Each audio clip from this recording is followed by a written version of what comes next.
Hey y'all, this is Nancy the Handy Scandy, and I want to welcome you back for another crafty venture. Today I will be showing you how I made this card. It was created for a hashtag one stamp set one card hop on Instagram, and it was the brainchild of my friend Val from the Handmade Happiness group. So the idea behind this hop, which I don't know if it's a hop or a challenge, in all honesty, I'm going to call it a hop just to keep things concise, but the idea is to take one stamp set, and it has to be a minimum of 4x6, and use every single stamp in that set on one card.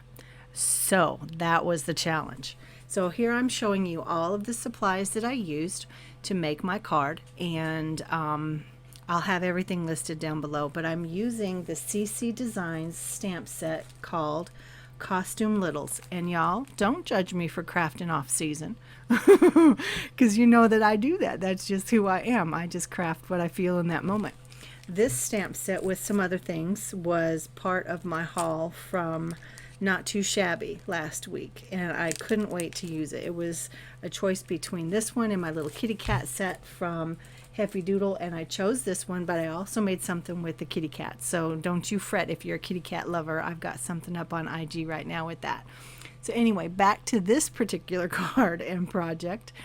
I am using two of the sentiments, Trick or Treat and Boo, to create this background, and I have stamped them with the VersaFine, and I'm embossing them with the Ink on 3 Black as Night Ultra Fine Embossing Powder. So I apologize I didn't have that up at the beginning, but I will definitely link that down below. And my heat gun has been going for probably a full minute, like since I started stamping. It's just been heating up. So it's nice and hot, and it's heating everything, heating up all that embossing powder, embossing it up nicely.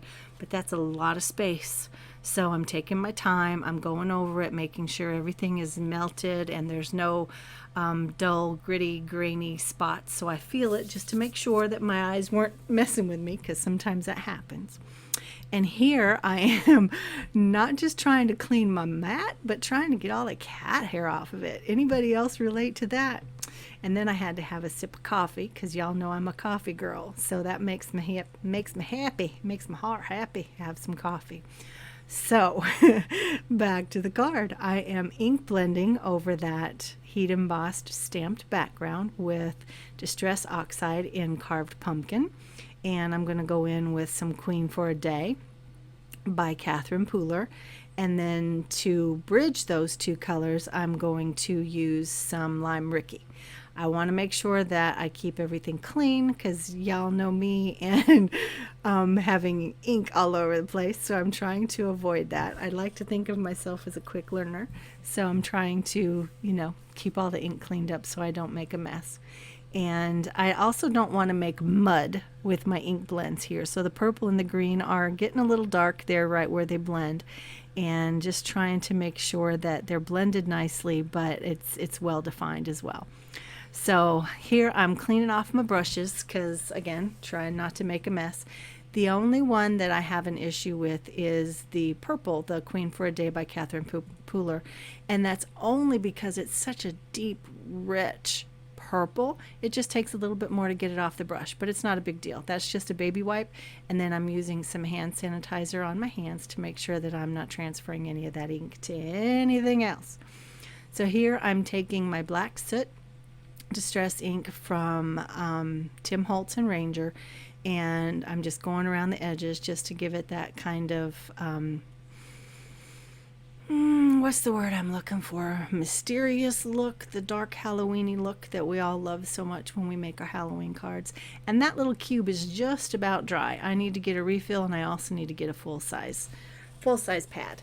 And yeah, so there it is. I've got all of my ink blending done, and now I'm putting a little bit of ink on the mat so that I can do some splatter. Who doesn't love some splatter?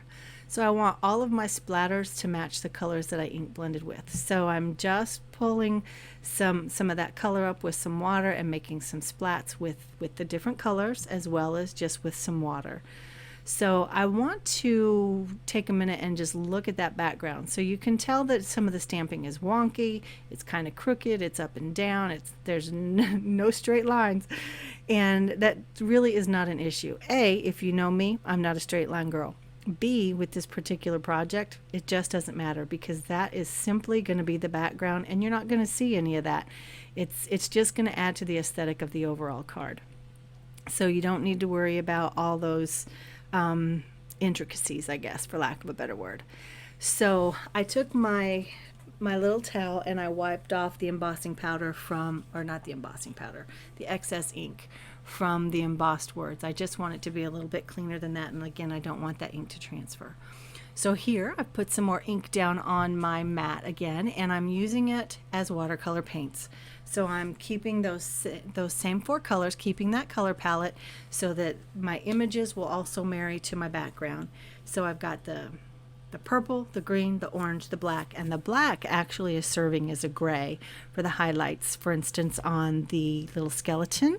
And right there I'm doing the mummy, and you know, they're white, right? So all you need is a little bit of gray to make some highlights and some shadows and things like that. So I'm just using a lot of water in that black just to kind of dull it down so it's not an actual black, which if you know black soot, it's really not black anyway. And here are all my images painted up, and I made sure that while I was painting, I went from one image to the next with the same color. So that way, by the time I came back with another color, that initial color was already dry. And of course, you know, when you're doing coloring, whether it's painting or ink blending or alcohol ink markers, whatever the medium is that you use, it's all about the layering and the details. So I did lots of layers. Anyway, I've used some, what is it called? Score tape on the back of that panel after I cut out the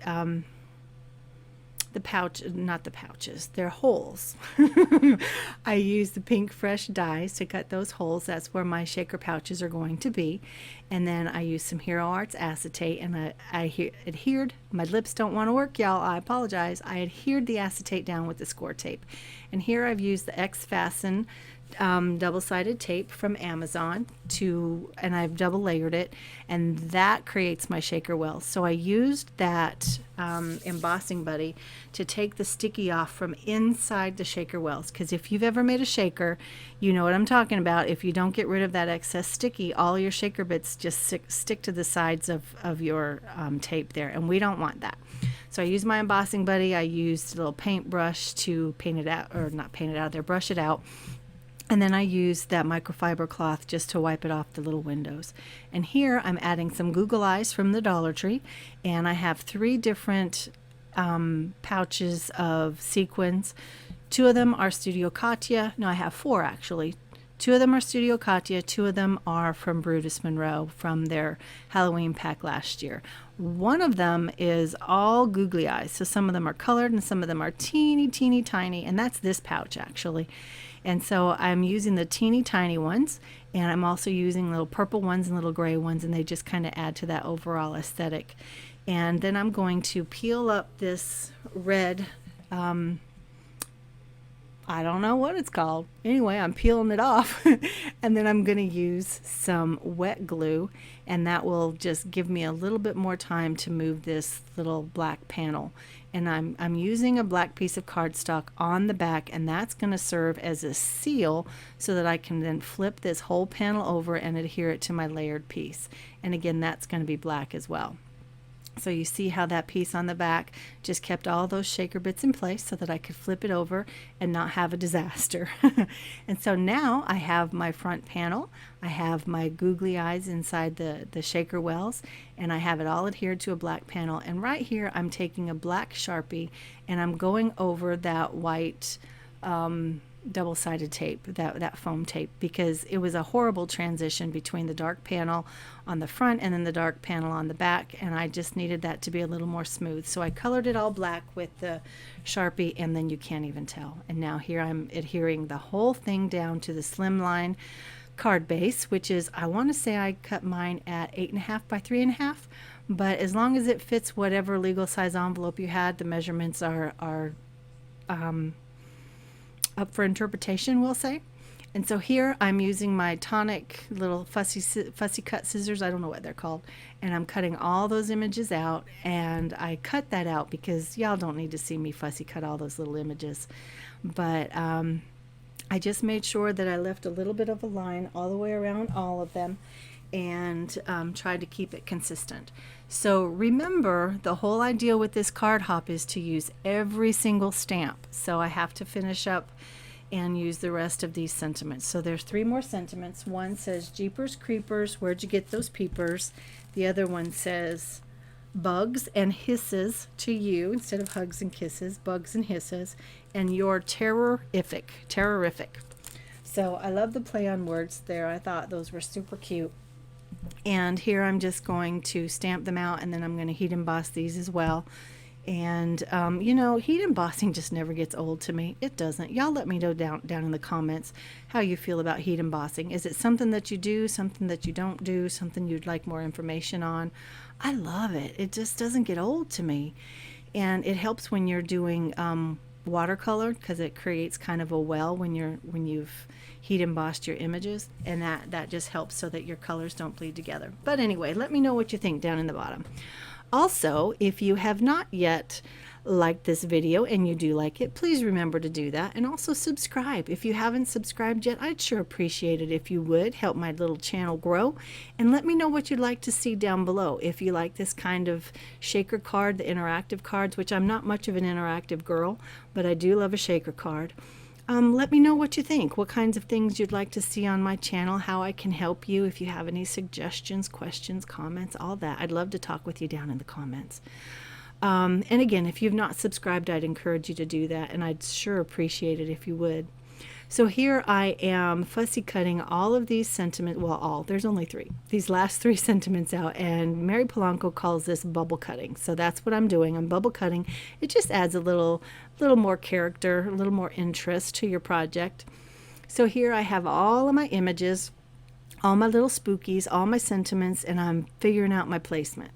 So once I figure out where I want my sentiments, then I'm going to do a little bit of ink blending so that they'll kind of blend in a little bit more with the background, because right now they're kind of harsh white, and I just want them to be a little bit more subtle on that background. So I'm doing a little purple and green, and a little orange and green, and then one is all just purple. And I haven't done a great job on these, y'all. I'm just gonna be honest, I haven't. There's, you know how sometimes when you go straight onto a piece of paper with your brush, you get that big kind of mark with your blender brush. Well, that's what I've done. But you know, again, I'm going to show myself grace, recognize that this is an area I need to grow in, and keep it moving, because in the grand scheme of things, it's not going to change my life. It's okay. The card is still cute. I love it. And you know, let me know if you kind of sweat that kind of thing, or if you just try to be laid back like me and just, you know, recognize it as an area for growth and try to do better next time. So now I'm adhering all of my little images. I don't really have a plan in terms of the ones that I'm lifting up with the fun foam and the ones that I'm adhering straight to the panel. It just is whatever pleases me aesthetically in that moment. I'm using the bits and pieces of the foam tape that I've cut off of the other images on the back of the sentiments. And again, some of them are going straight to the panel, and some of them are being lifted up. Some of the images and some of the sentiments. I think actually in the end I might give lift to all of the sentiments. Nope, this one looks like it's going to go straight down to the panel. I don't know. We'll figure it out. But again, this is just fun foam. I bought it at Walmart. It's nothing special, and I'm just using my Gina K Connect glue to adhere them down, to adhere the foam to the images, the ones that I give lift to, and then the rest are just going straight down to the panel. Yeah, I put a little bit of fun foam on that sentiment too. And that's the one that says, Jeepers Creepers, where'd you get those peepers? And I thought that sentiment was perfect with the little skeleton guy, because he's the only one that has his eyes open. So I felt like that was perfect there. And this little guy, the little monster with the tail and the horns, oh, he doesn't have horns, he has fluffy ears. I'm sorry. Anyway, I wanted to make sure that his tail is supported, and the devil too. When I get to the devil, I just want to make sure that their tails are supported, because in terms of support, I mean with the fun foam, because if they go through the mail or whatever, I don't want those tails to get mashed and, you know, kind of crushed in the, so that way when the recipient opens it, it's like all mushed up. So I want to make sure that those little finer details have the support of the fun foam if I'm lifting them up. So here is my final project. I've got it all done. It's super cute. All those little googly eyes in the shaker pockets. And this is my first one. This was the one that got me so excited that I decided I needed to create a video. This is the one that we created together just now. And I'd appreciate it if y'all would let me know what you think. Which one do you like better? Do you like them equally? Let me know. Talk to me downstairs. This is Nancy, the Handy Scandy. Thank you for joining me for another crafty venture. We'll catch you next time. Thanks. Bye.